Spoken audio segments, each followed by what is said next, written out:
অনেকদিন অসুস্থ থাকার পরে আজকে একটু সুস্থ মনে হচ্ছে। তাই ভাবলাম আজকে একটা লং ভিডিও তৈরি করি। আজকে রান্না করব বেগুন, আলু আর কুমড়া বড়ি দিয়ে মাছ রান্না করব। কুমড়া বড়ি কিন্তু কম বেশি সবাই খেতে ভালোবাসে। কুমড়া বড়িটা কিন্তু আমার খুবই পছন্দ। ভয়েস দিতে, দিতে কিন্তু খালি কাশি আসছিল। তাই আমি কিন্তু থেমে, থেমে ভয়েস দিচ্ছিলাম। তাই শুনতে কিন্তু তেমন একটা ভালো হয়নি ভয়েস। রান্না করার জন্য কিন্তু ১ম এ আমি বেগুন আর আলুটা কেটে নিয়েছিলাম। বেগুন কাটার সময় আমি যে বেগুনটাই কাটছিলাম, সেই বেগুনটার ভেতর থেকেই কিন্তু পোকা বের হচ্ছিল।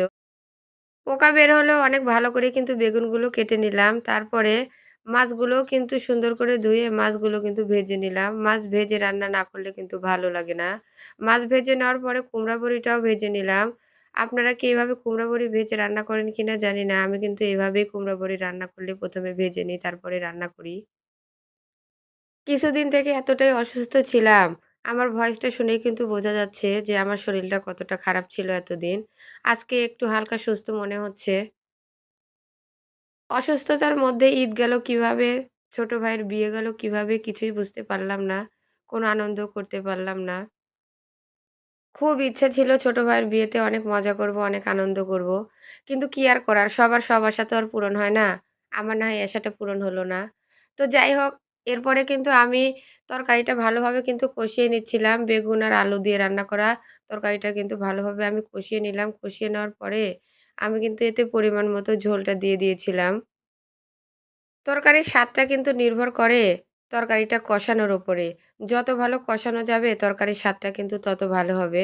আমি কিন্তু আপনাদের রান্না শেখাচ্ছি না। আমি যেভাবে রান্না করি আমি সেভাবে আপনাদের সাথে সেটা শেয়ার করছি। সবার রান্না কিন্তু একরকম হয় না। একেকজনে কিন্তু একেক রকমভাবে রান্না করে। আমি এভাবে রান্না করি আর সেটাই কিন্তু দেখাচ্ছি। তারপরে যখন বলক এসে গেল তরকারিতে, তারপরে আমি বলক আসা তরকারিতে আমি ভেজে রাখা মাছ আর কুমড়া বড়িটা দিয়ে দিলাম। এরপরে কিছুক্ষণ জাল করব। করার পরে কিন্তু আমার পুরো রান্নাটা কমপ্লিট হয়ে যাবে। মাছটা রান্না করার পরে ভাবলাম একটা ভাজি করি। একটা তরকারি দিয়ে খেতে কিন্তু ভালো লাগে না। তার জন্য আজকে আমি গিমার শাক ভাজি করব।